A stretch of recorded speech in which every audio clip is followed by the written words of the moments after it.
artiste de la satire. Il dénonce les incohérences et l'ironie à la fois. Richard Martineau. Alors, je vous en parlais tantôt, ça fait énormément jaser aujourd'hui. C'est le reportage qui va être diffusé à JE de Denis Thériault, un homme de Shawinigan qui a perdu 400 000 $. Il pensait qu'il envoyait ça à son idole, Lara Fabian. Il pensait elle lui disait qu'elle quitterait son mari pour se marier avec lui. Il a perdu 400 000 $. Denis Thériault est allé rencontrer ce monsieur-là et il nous parle de cette arnaque-là, mais il n'est pas tout seul, ce monsieur-là, à avoir été victime de ce genre d'arnaque-là. Ça arrive très souvent. Rappelez-vous la femme qui pensait, elle, être courtisée et séduite par Brad Pitt. On va en parler avec Denis Thériault. Salut, Denis. Allô. Bon, écoute, on ne mettra pas de gants blancs. La première réaction des gens, c'est « il est bien niaiseux ». Je suis désolé de te dire ça, mais les commentaires, c'est ce que les gens disent. Voyons donc, voir si Lara Fabian... Et toi, tu vas nous expliquer que d'abord, là, c'est plus subtil que ça. Si on juge la victime, on fait quoi? On l'isole encore plus, puis on donne du gaz aux fraudeurs, aux arnaqueurs. C'est comme ça que ça marche. Puis, c'est pas... Il n'y a pas personne qui est arrivé sur le web qui l'a croisé. Je suis Lara Fabian, donne-moi 400 000. C'est pas comme ça que ça marche. Ça commence doucement. D'abord, M. Trahan, il faut expliquer. Là. C'est un bon monsieur. Il a travaillé dans des usines toute sa vie. Sa femme est morte il y a quelques années. Donc, il est seul. Il est un peu vulnérable. Oui. Il est dans sa maison et tout. Mais surtout, Lara Fabian... Il l'a vu en 94 au Colisée Arena, je ne sais pas trop quoi, de Shawinigan. Puis il est allé à la séance d'autographe. Puis il a pris en photo sa nièce avec Lara. On la voit à la photo dans le journal. On va la voir dans l'émission JA ce soir. Ça commence comme ça. Mais il n'a pas arrêté, là. Pour lui, là, ça représente toute sa vie. Je veux dire, c'est un fan, un vrai fan. Il y avait un trou dans sa vie. Sa femme est disparue. Puis Lara Fabian a comme rempli ce trou-là. C'est un peu pas mal beaucoup ça. Fait que lui, il likait, il est devenu, écoute, un des meilleurs fans de Lara. Il avait sa badge de fan sur les réseaux sociaux, tout ça. Et tu entends me dire que les fraudeurs savaient que c'est un fan fini de Lara Fabian, oui. donc? Écoute, c'est à 90 %, c'est comme ça qu'ils l'ont ciblé. Okay. Dans d'autres cas, c'est vraiment ça. Puis celui-là, c'est comme évident, là, il était très actif. Et là, à un moment donné, il envoie des messages. Même, il était en communication avec les personnes qui gèrent les réseaux sociaux de Lara. Oui. Je ne sais pas trop quoi, là, il voulait leur dire des choses, puis la communication passait, puis à un moment donné, poc, Lara est là, hey, coucou, je fais un petit coucou à mes meilleurs fans, bonne journée, M. Gérald, puis ça s'en va, c'est tout. That's it. That's it. Quelques jours plus tard, puis là, ça revient comme ça, et là, ça monte, un peu plus, un peu plus, un peu plus, et finalement, la fausse Lara a fini par dire, écoutez, M. Trahan, on a choisi 4 des meilleurs fans, vous puis 3 autres. On vous offre l'opportunité d'investir dans mon prochain album, Je suis là, qui va sortir bientôt. Là, il dit, non, j'ai pas d'argent, je peux pas. Là, ils sont habiles, là. Essayez 1 fois, 2 fois, 3 fois. Puis finalement, il dit, OK, c'est beau, 15 000. Là, une fois que, moi, j'ai déjà fait des entrevues avec des psychologues et autres dans des arnaques semblables. Quand tu as donné une fois, là... Boum! T'as perdu à l'hameçon, là. Là, il s'attaque pas à son intelligence. C'est pas vrai que M. Trahan n'est pas intelligent. Puis ça, arrêtez ça, là. Arrêtez ça, là. C'est pas vrai. C'est l'émotion, l'émotionnel. Puis on a quelqu'un de vulnérable. Anne, la Française, c'est la même chose. Là. Elle qui a donné plus d'1 million au faux Brad Pitt, là, elle venait de subir une opération au cerveau. Elle était désespérée. Elle était en divorce. Elle venait d'avoir les pensions, pas la pension, en fait, l'argent que lui devait son ex et tout ça. Ben, elle a donné ça à Brad Pitt pendant 16 mois. Il y a toujours quelque chose qui est à l'origine de tout ça. Ça commence comme ça. Après ça, un orphelinat. Voyons, Richard... Je parraine un orphelinat. Donne-moi donc 15 000 pour mon orphelinat. Qu'est-ce que tu vas faire? Si tu l'as, l'argent, tu dis, ben oui, OK. C'est comme ça.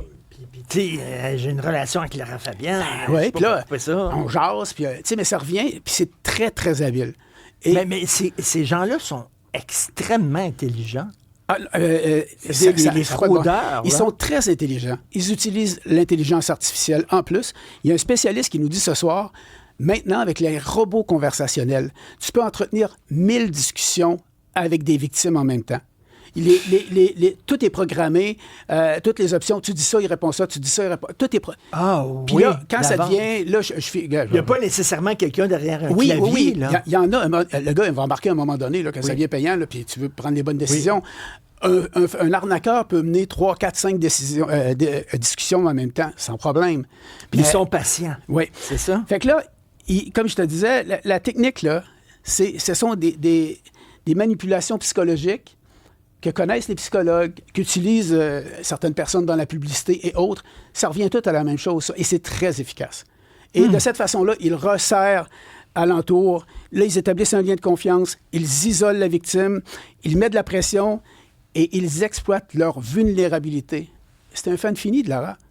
Fait que, avant Comme de dire... tu dis, il parle pas au cerveau, il va dans l'émotion. Oh oui, oui, parce que moi, c'est ça qui nous drive, chacun, tout être humain, c'est nos émotions qui nous drive. Puis, en passant, là, tu en connais combien des personnes qui sont tombées en amour sur Internet sans avoir vu, puis après ça, on se voit, puis tout, mais qui développent une relation, un attachement avec une personne que tu n'as jamais vue, et ça arrive plus souvent qu'autrement. Est-ce qu'il y avait des proches, lui, je sais pas, des frères, des enfants qui lui disent, ben voyons donc, papa, il y a quelque chose de pas correct. Là. Moi, je vais la nommer, là, elle est dans l'émission Jacinthe Gélina, c'est sa nièce, c'est elle qui a communiqué avec nous. Okay. Et elle, quand il l'a dit, il était trop tard, là, ça faisait 1 an, elle l'a pris en main. Parce qu'avant ça, là, les gens disaient, voyons, Gérald, tu sais, il me le raconte, là, j'ai parlé à Lara, ouais, t'es-tu malade, là, tu te fais arnaquer. Là, il chicanait. Là, là, ça allait plus. Là. Il s'isolait, puis après ça, il n'en parlait plus. Quand il en a parlé à sa nièce, puis a réalisé l'ampleur du désastre, ça n'a pas de bon sens.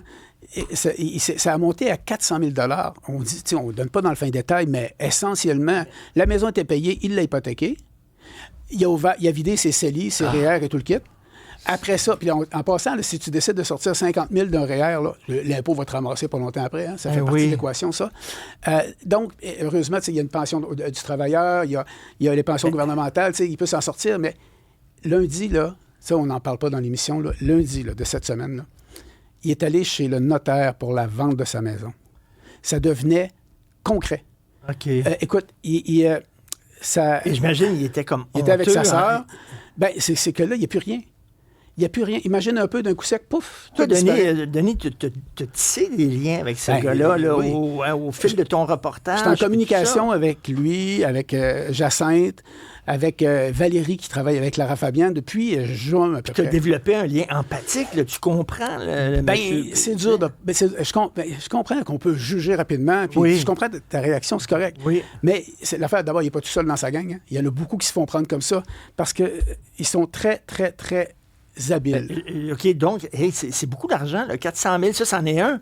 T'imagines, s'il empoigne, puis ça, il essaie d'empoigner partout à travers le monde, ces gens-là. Là. Ben, j'ai vu une... Fait que ça doit être très profitable. Là, pour eux autres. J'ai une entrevue dans l'émission avec une spécialiste.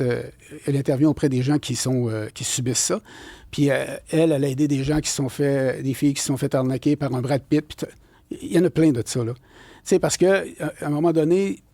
Souvent, des gens d'un certain âge, seuls. Oui. Isolés. Souvent, oui, il y a l'émotion, ça va pas bien, ou un petit peu de... il y a tout ça qui rentre en ligne de compte, mais à partir du moment... il y a un spécialiste qui explique bien. Là, ils font d'abord, en fait, du harponnage. Oui. Alors, on lance des lignes à l'eau. Un harpon, c'est... Un qui drette au cœur, hein, comme on dit. Oui. Bon, ils font du harponnage. Là, ils étudient. Alors, Richard, je regarde tes réseaux sociaux. Qu'est-ce que tu fais? C'est quoi tes champs d'intérêt et tout? Là, j'étudie ça comme il faut. Je rentre ça dans la machine. Et watch out, mon Richard, tu vas y passer. Bien, ils utilisent des techniques qui sont utilisées par des psychologues, comme tu dis. Totalement. Donc, c'est des fins renards. C'est des gens astucieux. Ah oui. Ils sont très habiles. Ils sont très intelligents. Puis c'est dommage parce que souvent, c'est des gens vulnérables qui se font prendre. Monsieur Trahan, là, il a vidé, comme je t'ai dit, REER, CELI et tout le kit. Il s'est ouvert 7-8 cartes de crédit avec de l'argent dans les 5 chiffres qu'il mettait là-dessus.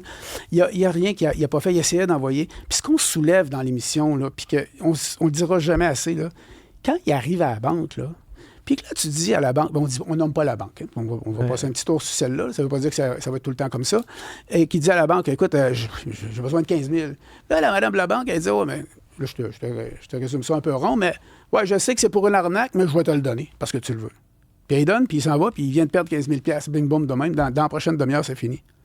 À un moment donné, qu'est-ce qu'on peut faire pour intervenir là-dessus. J'avais déjà une discussion avec quelqu'un qui représente les banques là, il y a quelques En mois. même temps, qu'est-ce que les banques veulent faire? Si le gars il veut sortir son argent, ils sont toujours bien pas. Il y a quand même un notaire qui nous parle de la loi de la protection des aînés. Il y a peut-être quelque chose qu'on pourrait envisager de faire. Tu sais, ça regardait un peu en dehors de la boîte. Là.